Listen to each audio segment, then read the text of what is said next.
Mon Seigneur et mon Dieu, je crois fermement que tu es ici, que tu me vois, que tu m'entends. Je t'adore avec profonde révérence. Je te demande le pardon de mes péchés et la grâce de faire avec profit ces moments de prière. Marie, ma Mère Immaculée, Saint Joseph, mon Père et Seigneur, mon ange gardien, intercédez pour moi. Crée à moi, Jésus, un cœur pur. Il y avait une fois une luciole qui volait au-dessus d'un verger, en présence d'un crapaud envieux. Le crapaud l'observe pendant longtemps et du coup lui jette un crachat empoisonné. La luciole tombe par terre, gravement blessée. Se tortillant à moitié morte, elle demande au crapaud « Pourquoi m'as-tu craché dessus ?» Et le crapaud « Parce que tu brilles. » Je me souvenais de cette fable en réalisant aujourd'hui, comme maman nous invite à le faire, et j'ai dit bien maman, notre mère l'Église, qui nous invite à relire aujourd'hui l'histoire de Joseph, le Joseph de l'Ancien Testament, fils du patriarche Jacob, que ce frère appelait un bavant d'envie, un bavant d'une bave immonde de crapaud envieux, l'expert en songe. Voici l'expert en songe qui arrive. Penser au patriarche, à Jacob, qui était le petit-fils d'Abraham, me fait penser au pape François, qui, comme tu le sais, part aujourd'hui en Irak. C'est un voyage historique parce que c'est la première fois qu'un pape voyage en Irak, qui est la terre d'Abraham, précisément le premier des patriarches, le grand-père de Jacob, donc l'arrière-grand-père aussi de Joseph, le protagoniste d'aujourd'hui. Donc prions pour le pape, pour ce voyage. C'est le premier voyage après le début de la pandémie. Et voilà, prions pour le fruit de ce voyage qui a ses enjeux aussi, ses risques. Le pape Benoît lui-même, dans une entrevue récente, le remarque. C'est un voyage important et en même temps dangereux. On l'accompagne avec notre prière. On l'accompagne maintenant. Eh bien, Joseph, on regarde Joseph qui brillait et son père Jacob bavait de tendresse. Désolé de te parler autant de bave, mais tu vois, le langage quotidien est très parlant et plein de sagesse. Eh bien, cette bave de Jacob était bonne. C'est celle d'un père qui regarde avec affection son fils. Eh bien, comme il était le tout petit, il lui donnait des choses qu'il ne donnait pas aux autres. Par exemple, une tunique comme eux autres ne l'avaient jamais eue. Et surtout, on s'apercevait, on s'est rendu compte qu'il était le préféré. Et entre ça et le fait que Joseph était un peu naïf et sans vouloir, il provoquait ses frères en leur parlant de ses rêves, eh bien le fait c'est que c'est les frères bavaient d'envie, comme les crapauds, parce qu'ils ne supportaient pas de le voir briller davantage qu'eux. Et l'envie est comme ça.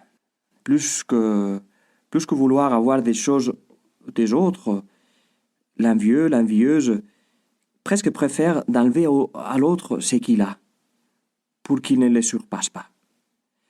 Maintenant que les crabes sont à la mode, depuis que le bon vieux Jordan Peterson en a parlé, eh bien on dit, je ne vais pas vérifier moi-même, mais on dit qu'apparemment tu peux laisser un pot avec des crabes vivants à l'intérieur sans risque qu'ils s'échappent, parce que dès qu'il y en a un qui réussit à monter en haut, il y a les autres qui se chargent de le redescendre.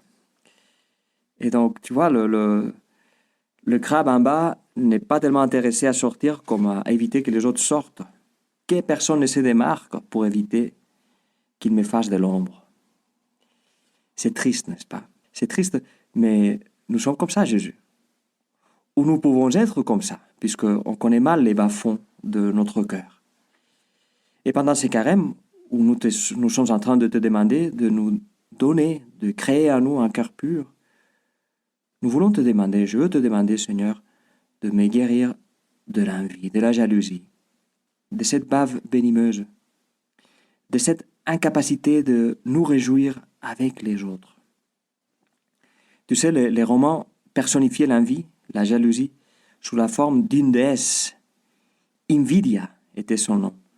Invidia de invidere, qui ne signifie pas de ne pas voir ou d'être invisible, mais de porter un mauvais regard. Eh bien, les autres dieux évitaient cette telle invidia parce qu'ils la trouvaient répugnante, et à juste titre, parce qu'elle était représentée comme une femme avec une tête couronnée de serpent, pour symboliser que les envieux ont des idées perverses. Et on lui donnait aussi un regard tordu et lugubre, tordu pour refléter que sa façon de voir les biens des autres déforme la réalité, et lugubre parce que c'est un regard amer qui refroidit et assombrit l'ambiance. Puis les visages étaient pâles et cendreux, car, je ne sais pas si ça s'est vérifié, mais on pensait que l'envie provoquait une constriction des vaisseaux sanguins, et par conséquent manque d'apport de sang au visage, tout le contraire de la honte qui nous fait rougir. D'où des expressions comme être vert de jalousie. Et attendez, il y a encore plus, parce que pour compléter les portraits, la femme portait un reptile dans une main, avec lequel elle inoculait les poisons à ceux qui faisaient l'objet de sa jalousie. Sagesse des anciens. Nous autres, modernes, nous avons un smartphone dans la poche et les informations à quelques clics et nous croyons beaucoup plus sophistiqués. Mais regarde tout ce qu'ils savaient sur la condition humaine il y a 20 siècles. Et les auteurs de la Bible, comme ils avaient la lumière de Dieu, encore davantage. Donc, on revient à Joseph. Si tu t'en souviens, c'est le chapitre 37 du livre de la Genèse. C'est le jour où Joseph va amener un pique-nique de la part de Jacob à ses frères. Bon, on ne mentionne pas le pique-nique, mais on peut l'assumer. Et ils les prennent pour le tuer, avec l'idée par la suite, tacher sa tunique avec du sang d'une bête, pour dire à son père qu'il a été dévoré par une bête sauvage. Eh bien, heureusement, Rouben, l'un de ses frères, réussit à les convaincre de ne pas le tuer. Et à la fin, il y a Judas qui a l'idée de le vendre comme esclave à des marchands égyptiens. Et donc Joseph, il part comme ça, comme esclave. Eh bien, qu'est-ce que ses frères ont tiré de tout ça? Pas grand-chose, pas grand-chose.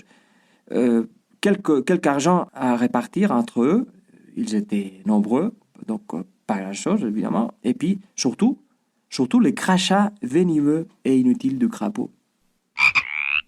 Joseph brillait, et comme il s'en était débarrassé, c'était comme s'il ne brillait plus. Mais en fait, comme tu le sais, l'histoire continue et Joseph finira par briller encore plus.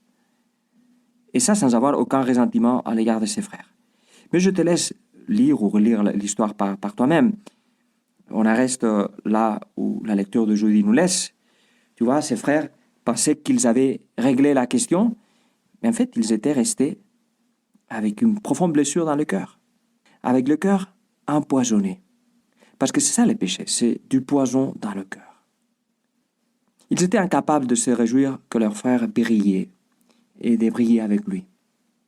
Comme ils sont incapables aussi de briller avec toi, Jésus, les pharisiens et les prêtres qui t'attendent aujourd'hui raconter dans l'Évangile la parabole des vignerons homicides.